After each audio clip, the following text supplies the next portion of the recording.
Pro-Tamil groups have protested in Chennai after the Sri Lankan government awarded capital punishment to 5 Tamil Nadu fishermen. Let's get in the very latest from Shabir, who's at Ground Zero, getting us this live report. Shabir, where you are right now, what do you really see? These protests, remember, have only been building up ever since this news came, isn't it?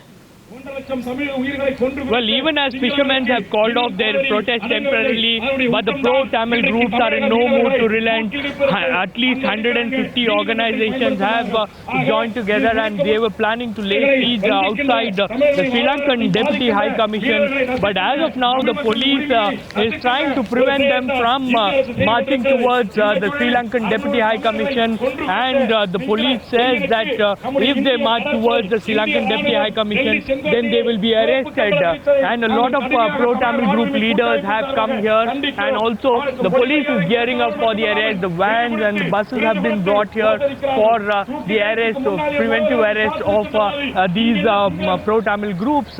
In fact, their only demand is that this case against the 5 fishermen is completely foisted and fabricated, and the Indian government should immediately intervene and ensure that these 5 fishermen are released safely. On the other hand, they are also planning to stage protests across the district, but emotions are running high in Tamil Nadu as pro-Tamil groups from almost all different parties have joined hands. Also, the DMK chief M. Karunanidhi has also released a statement in which he has demanded that the Indian government should immediately intervene in this particular issue and ensure that the 5 fishermen are secured as early as possible. The pro-Tamil groups here, they basically blame the central government for the delay that has been caused, because this case has been going on since 2011. So the pro-Tamil group's contention is that the central government has delayed this case forever,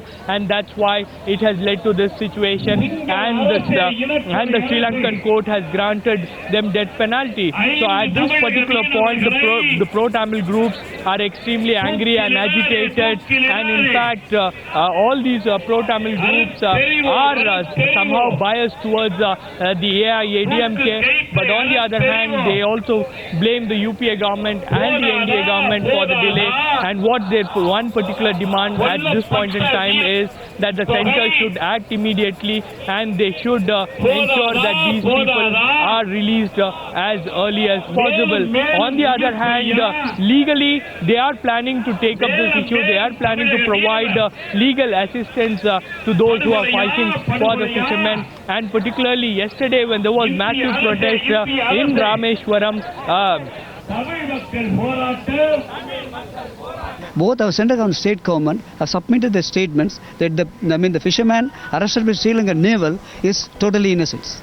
They have submitted the evidence in the critical situations without seeing any problems of our governments. They have given the sentence.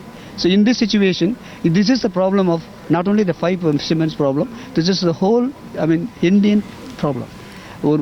Government of Sri Lanka is a small government. We are the people of most of people here.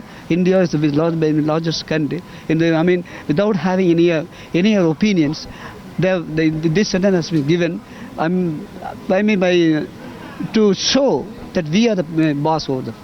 In this situation, our fishermen should be released, and this verdict should be reconsidered by the government of Sri Lanka. For that, our government has necessary steps to be taken.